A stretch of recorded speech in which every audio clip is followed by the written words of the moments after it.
Have you ever noticed how loud the world becomes when you choose silence? People come to me and say, "Louise, if I walk away without a word, will they think I'm weak?" And I smile gently and say, "My love, sometimes silence is the loudest truth you'll ever speak." I've seen it again and again, how we stay too long, explain too much, react too quickly, because a part of us still believes we need to earn our peace, justify our boundaries, defend our leaving. But what if you allowed yourself to believe that your presence is a gift, not something to be negotiated? What if removing yourself isn't rejection, but protection? Yes, let's explore today's sacred topic, removing yourself completely and letting your silence do the talking. First, I want you to understand this. Reaction and response are not just words, they are different energies. One comes from fear, the other from freedom. Not everyone who reacts is weak, and not everyone who stays silent is strong. But the moment you begin to notice you're reacting, you open a doorway, a sacred space to choose differently, to pause, to come home to yourself. A reaction is fast, fiery. It comes from the nervous system, not the soul. It bursts out of you like a flare in the dark. You say something you didn't mean, or retreat in silence that feels like punishment. A reaction tries to defend you, but often leaves you feeling raw, unseen, and even smaller than before. Have you noticed how a reaction drains your energy, like a fire that burns itself out too quickly? Now feel into this instead. A response is spacious. It is slow like breath. It doesn't mean silence, it means sovereignty. A response comes from a place of power, not panic. It begins with a pause, a breath, a returning inward. Instead of asking, "How can I win?" or "How can I prove myself?" it asks, "What would serve my peace?" and "What outcome truly honors me?" If a reaction says, "Fix this now so I feel worthy," then a response whispers, "I am already worthy. Let me speak from that knowing." Let's imagine them side by side. A reaction is a spark. It may light a fire, but it also can destroy.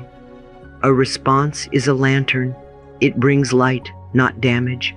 It guides, not burns. One is impulsive, the other is intentional. Reaction defends the wound.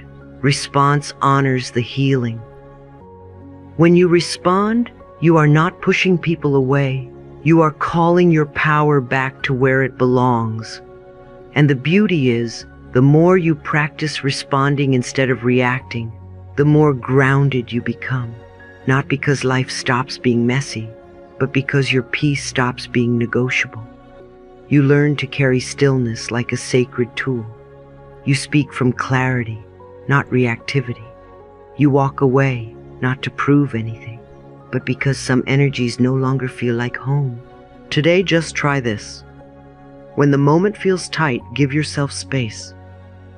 When the trigger arises, give yourself breath.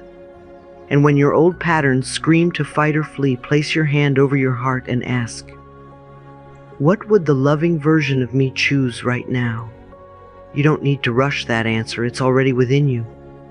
I remember a time when silence felt like abandonment, when not responding meant losing control, when the quiet felt like punishment instead of protection. I was younger then, in years, in spirit, in trust. But the deeper I went into this journey, the more I began to understand that silence can be a sanctuary, a form of power, not passivity, a sacred pause that tells the body, "You are safe now. You don't have to fight to be heard." Let's imagine something together. You're standing in the middle of a room filled with noise, voices rising, emotions swirling, demands tugging at every corner of your mind. Your nervous system is on high alert, your throat tight, your mind racing. Now picture yourself stepping outside that room. The door closes behind you. You hear only your breath. The sky above you is open. The air is calm. That, right there, is what silence does to your spirit. It clears the fog. It lets the soul stretch. It invites truth back into the space that noise once crowded. Silence is not the absence of action. It is the presence of intention. It's not emptiness, it's choice. It's knowing when to withdraw, not out of weakness, but out of devotion to your inner wholeness. When you choose not to engage, not because you are afraid, but because you are aware, you are drawing a sacred circle around your peace. That silence is your boundary, not drawn in anger, but held in reverence. And inside that circle, your nervous system finds something it forgot how to trust: stillness. We are taught to respond quickly, to answer texts, defend opinions, explain ourselves immediately. But what if you allowed space instead? What if you honored the power of emotional distance, not as disconnection, but as devotion to clarity? What if waiting to speak was not silence, but wisdom? Silence creates room for remembering. It allows you to ask, who am I without this conflict? Who am I outside this dynamic? It offers you the grace to pause, to realign, to choose how you wish to be, rather than being pulled into what someone else wants you to become. Think of silence like the still water of a lake. It reflects only when it's undisturbed. In the same way, your truth becomes clearest when you are no longer reacting to the chaos around you. You begin to see what was always there, that your energy was never meant to be wasted in convincing. It was meant to be preserved in becoming. There will be moments when silence feels like exile, but trust this: it is also where the deepest parts of you rise. The parts that say, you don't need to fight to be worthy. The parts that whisper, you don't have to explain your boundaries to people who benefit from you having none. The parts that have long waited for you to choose peace, not as an escape, but as a homecoming. And sometimes silence is the only voice that speaks clearly when love has been clouded by confusion, and your inner knowing needs room to breathe. So next time you find yourself in the pull of proving, explaining, chasing, breathe. Soften your shoulders. Say nothing if nothing is true. Let your absence speak where your words no longer feel safe. Let your stillness draw the line where your energy says, I end here. Let it be a full-bodied silence, one that stands firm without hostility and makes space for grace instead of chaos. Silence is not about punishing the other. It's about protecting the self. It's about learning that your energy is sacred, and not everyone is meant to sit at the table of your presence. It's about giving yourself the space to rise gently, without apology.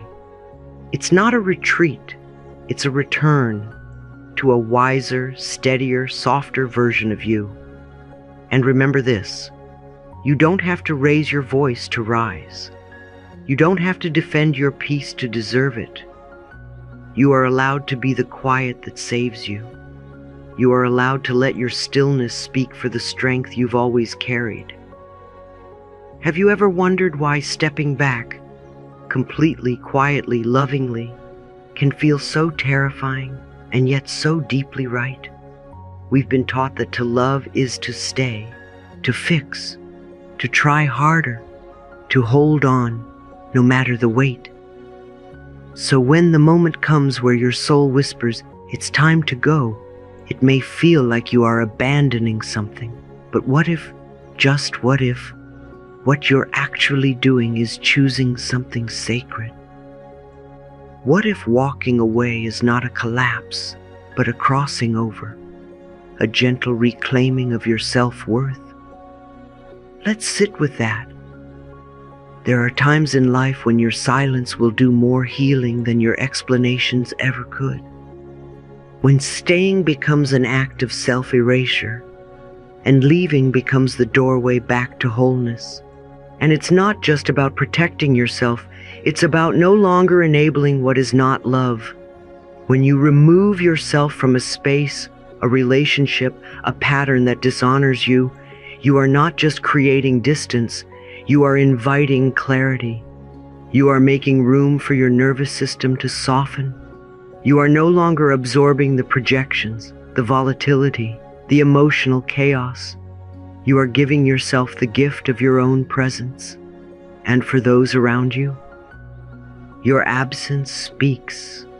It says without a single word, this energy no longer feels like love, not as punishment, but as permission for them to meet themselves, for them to notice what happens when your light steps back, for them to reckon with the space you once filled with effort, care, compromise. Removing yourself isn't slamming the door. It's closing it softly and standing on your own side of it for the first time, not with blame, but with boundaries, with breath, with the realization that not everything needs a battle. Some things just need a quiet ending. And sometimes that ending is where the beginning of your true worth finds its voice. You begin to see how long you tolerated crumbs and called it a feast, how often you over-explained in the hopes of being understood, how many pieces of your truth you tucked away just to keep the peace. And slowly, gently you realize your peace is not something you keep, it's something you return to. This is not about cutting people off.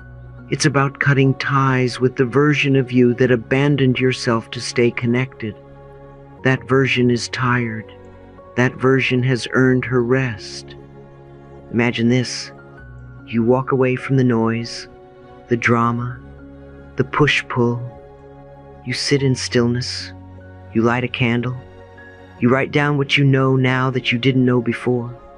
You cry not because you're broken, but because you're finally being honest. You're finally listening. And then you say to yourself, I do not need to be louder to be heard. I do not need to stay to prove I'm loyal. I do not need to shrink to make others comfortable. I do not need to keep losing myself to feel loved. This is how you recalibrate. This is how you heal the need to be chosen. This is how you stop auditioning for approval and start honoring your essence. You don't owe anyone your suffering. You don't owe anyone a performance. What you do owe, my dear, is your presence to yourself. And if that means removing yourself from a table where love has gone stale, may you have the courage to rise, to bless the space, and to walk back toward your own light. And when you begin to honor that distance, when you no longer feel compelled to explain, to argue, to plead, something within you begins to reorganize, not out of spite, out of sovereignty. Silence becomes your sanctuary. It becomes the quiet declaration that your energy is not up for negotiation. Let's talk about energy for a moment, shall we? You are made of it, shaped by it, surrounded by it. And yet, so much of it is lost not through effort, but through emotional leakage, through over-explaining, through needing to be understood by those unwilling to listen, through engaging in conversations that only drain, not deepen. And you might not see it right away, but every time you argue with someone committed to misunderstanding you, you're handing them a thread of your life force. Silence stops that leak. It is the loving seal around your spirit. It doesn't mean you don't feel. It doesn't mean you've shut down. It means you've remembered that not everyone deserves access to your emotional temple. It means you've remembered, my presence is a privilege, not a punishment. Let's breathe into that truth, because when you stop leaking energy into arguments, into justifications, into begging for what should be offered freely, you begin to restore. You begin to rise from depletion into devotion. You begin to hear your own soul again. And what does that silence say? It says things words never could. I've outgrown this cycle. I no longer need to prove what's already true. My peace matters more than your reaction. You don't get to decide my worth. Silence can feel sharp at first, especially if you were raised to keep everyone comfortable, especially if you were taught that kindness means availability. But eventually that silence softens. It wraps around you like a warm shawl. It says, "Come sit here. You don't have to fight anymore." And when others push for your response, for your reaction, for your access, and you choose not to give it, do not feel guilt. Feel grace. Not everyone who calls your name is worthy of your answer. And what if the real strength was never in what you could say, but in what you could hold, in what you could allow to pass without grabbing it, in what you could bless and release without needing to prove you were right? Your silence is not a wall. It is a doorway, a passage back into your own energy. Speak it gently to yourself. I do not have to spend my energy to prove my worth. I do not have to explain my boundaries to be allowed to keep them. I do not owe access to anyone who treats my peace like a threat. Let this be the day you hold your energy like sacred water. Let this be the moment your silence becomes not a retreat, but a return. What about those moments when you've tried everything? I mean the times when you've spoken kindly, clearly, even courageously, yet nothing changes. What do you do when you've set the boundary and they continue to step over it? What then? I want you to know this. There is no shame in walking away when staying costs you your peace. We often stay longer than we should, not because we don't know the truth, but because the truth asks us to do something hard, to choose ourselves, to let go of what is familiar, even if it's painful, to stop begging people to meet us in places they never intended to show up. Let's walk through it gently. If your boundaries are being crossed again and again, after you've spoken, after you've clarified, after you've asked with love, then this is no longer miscommunication. It is misalignment. And you are not responsible for making someone respect what they refuse to honor. When conversations begin to twist like vines around your clarity, when they circle back endlessly with no resolution, when the goalpost keeps moving, when logic turns to manipulation masked as concern, this is not a conversation. This is control. And when you feel your body tightening, your chest clenching, your breath shortening, this is your nervous system trying to speak. Listen, it's saying, we're not safe here. You do not owe loyalty to anyone who brings you back into survival mode. There's also the baiting, the drama, the pushing of buttons, the sudden silence followed by accusation, the game playing that demands your energy but refuses your truth. When people bait you, they are not inviting dialogue. They are seeking dominance. And what if staying, even silently, means you abandon your own needs? Not because anyone asked you to, but because you've learned to override yourself in the name of keeping the peace. My love, that is not peace. That is people-pleasing in disguise. Removing yourself completely isn't about winning. It's about not losing yourself again. You are not required to stay in rooms where your soul can't breathe.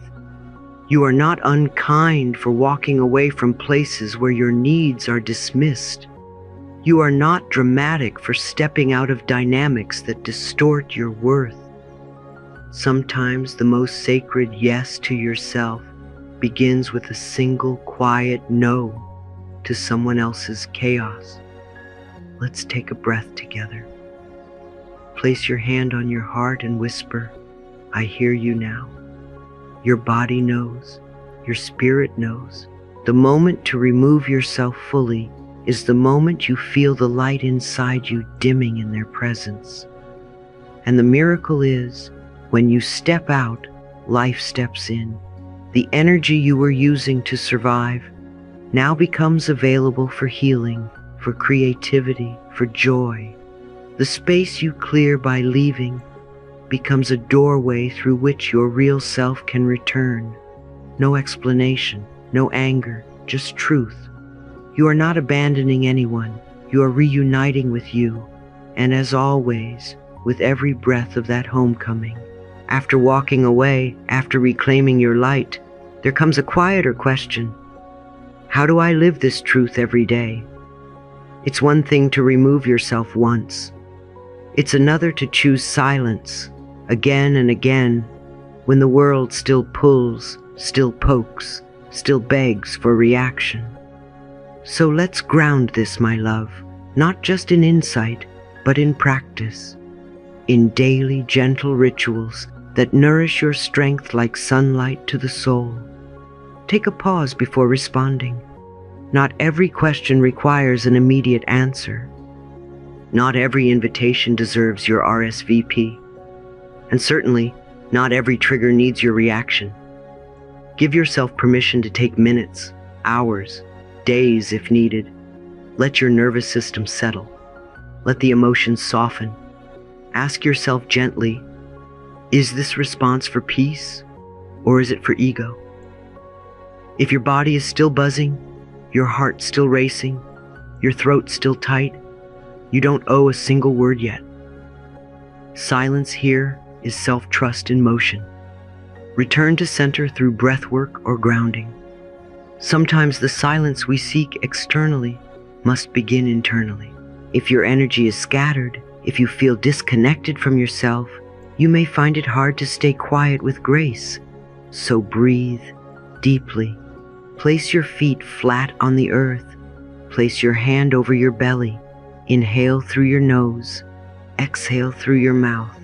Say softly inside, I am here now. I am safe in me. This anchoring is what gives silence its power. A regulated body can hold space. An unregulated one will collapse into reaction. Try mirror work. Speak truth back to yourself. Look into your own eyes, not to criticize, but to witness, to honor, to remind yourself, I do not need to perform. I do not need to prove. I do not need to respond to be powerful. Say aloud as often as needed, my silence is not weakness, it is wisdom. I am enough even when I say nothing. I don't owe anyone access to my peace. Let these words become your inner soundtrack, especially in moments of doubt. Journal instead of reacting. There will be moments when you are filled with words, with fire, with feelings too big to hold. Instead of spilling them onto someone who cannot receive them, pour them onto the page. Write what you wish you could scream. Say the truth that aches to be seen. And when you've emptied it all, ask yourself, do I still need to say this out loud? Or was being witnessed by my own pen enough? So much of our healing comes not from being understood by others, but from finally understanding ourselves. Choosing silence is not about silence alone. It is about the container you create inside, the calm, the clarity, the compassion. When these live in you, silence becomes not absence, but presence. Try this today. When the urge to react rises, whisper within, I choose stillness over struggle. When you feel unseen, say, I see me. That's enough. When the world asks for noise, return to your breath and reply, I have nothing to prove. And with every breath of that remembering, know this, you are growing stronger, softer, clearer, and I am walking right beside you. And once you begin to walk in this new rhythm, when silence is no longer a reaction but a devotion, you will start to notice what rises up in the space you once filled with noise. When the noise settles, the soul speaks, and what it offers is not always loud, but it is always true. Silence creates emotional mastery, not because you've numbed yourself, but because you've matured into presence. You begin to feel without collapsing, to witness without absorbing, to hold space for your emotions without drowning in them. You are no longer swept up by every wave. You are anchored in the stillness beneath it all. And from that stillness, self-trust begins to take root. Not the kind that asks others what to do, but the kind that says, I trust myself to choose what honors me. You feel less pulled by urgency, more guided by inner rhythm. You stop asking for direction from those who never walked your path. You pause, you breathe, you listen, and the answers come, softly, clearly, from within. Silence offers you inner spaciousness, and oh, how healing that space is. You're no longer pressed against the edge of your nervous system. There's room for grace now, room for creativity, room to grieve, to rest, to bloom. You don't rush from one thing to the next. You sit with yourself, and in that sitting, you begin to belong to yourself again. People notice. Some will respect this. They'll meet you in your calm. They'll learn to approach you differently, not with drama, but with presence. And some, they will fall away, not because you push them out, but because your stillness no longer feeds their chaos. Let them go. That clarity is a gift too. You begin to hear your intuition again, not your fear, not your old stories, but your soul's voice, subtle, steady, wise. You stop acting from impulse. You start responding from knowing. This is sacred alignment, the quiet kind, the kind that says, I no longer argue for my worth, I live it. And now, let us come home to the final truth. You do not owe your energy to every voice that calls your name. You do not need to explain your silence to those who cannot hear your soul. You do not need to be louder to be powerful. Let your silence be your statement, your soft revolution, your daily altar of devotion to peace. Say with me, I choose peace over proving. I choose wholeness over reaction. I choose myself over chaos. And from this sacred stillness, you begin to live as the woman, the soul, the being you were always becoming. You stop waiting to be heard, because now you're listening to yourself. And that, my love, is the real beginning. Life loves you, and so do I.